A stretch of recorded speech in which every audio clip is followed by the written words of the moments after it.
All right, welcome back to my channel. Hey, in this video, I'm sharing with you the basics, or I should say basic requirements for government contracting. All right, and by the end of this video, you will know what you need to do and what it takes to be a successful government contractor. All right. And just so that you know, I do have digital products and courses all around this topic of government contracting over on my website that many people have went through successfully. And so that you can go over to the website and check it out over at FeliciaStreeter.com. All right. So let's dive into, I have how many? 5 basic requirements I'm going to share with you for government contracting. All right. So let's dive in. First thing, you must meet the basic requirements, okay? So you have to have a DUNS number. You want to have some NAICS codes, all right? If you don't know what I'm talking about, DUNS number, you'll go to Dun & Bradstreet, get that, NAICS codes. You can go to the government website and search for your NAICS codes. So you need to know what those are, basic requirements.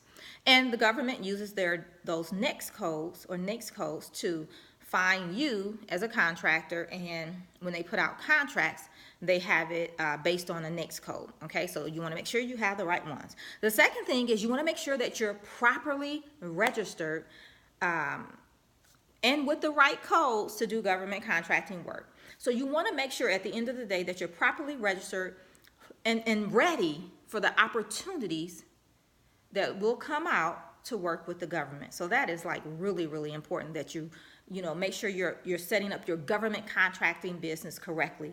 And the requirements are a little bit different than opening up a regular business, okay? So that's why I'm stressing properly registered, okay? The third thing is you must meet the size standards, okay, as it relates to the type of contracts and the size of work that you'll do. So what I mean here, as a small business, most of the people that I, talk to and work with privately are small business owners. So you want to make sure you meet the size standard for the type of work you want to provide to the government. Or if you're a supplier, the type of product or service, everything has a size standard. And so you just want to make sure that you meet that based on the type of work or the type of product or the service that you're going to provide to the government, okay? The fourth thing is, and this is really important, and the scope could be a little broad on this, but you want to make sure you stay compliant, all right, with the laws and the rules for being registered, for providing work to the government. So you want to make sure you're successfully delivering products, if that's what you do, or projects, that you're completing them successfully, okay?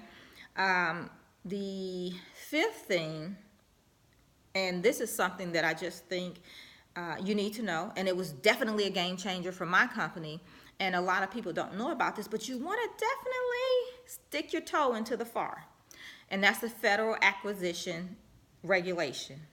So in looking at the FAR, for example, can you see me? Okay, it's a lot of information. If you ever printed it off, it's a lot of pages. And so what I'm saying here is you can't remember everything, but you need to kind of know where to go look for the information when you need it. And the things that relate to your business and how you're going to contract with the government, you kind of want to know those things. So, you might want to know where to go look when you need it, kind of thing. And like I said, as it relates to your business and how you're going to work to the government, you definitely want to stay on top of those type of things and know what that particular regulation is, okay? The other thing you want to look at is your CFR.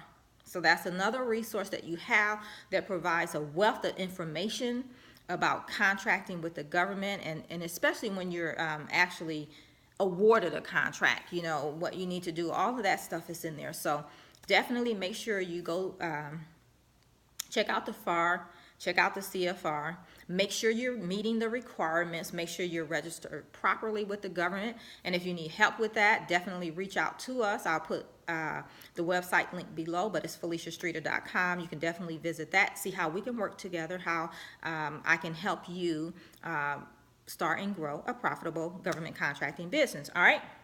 So don't forget, like the video if you like what I'm sharing here, because I bring you plenty more of this. So definitely like the video. You can hit the thumbs up button. If you haven't subscribed to the channel, do that. You know, I'm trying to make some strides here, right?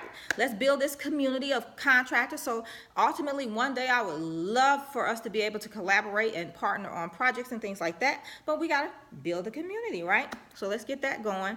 And definitely, I'll put the link below. One to the FAR. I'll put the link to the CFR. And let's see. Yeah, so I'll put those links down there for you. I'll put the link to Dun & Bradstreet so you can get your DUNS number, as well as NAICS codes. And I'll put a link to my website if you would like to partake and see if and how we can work together. Definitely go over there, check that out. And if you want to work with us or me, hey, send me a message over there. All right, talk to you soon. Bye for now.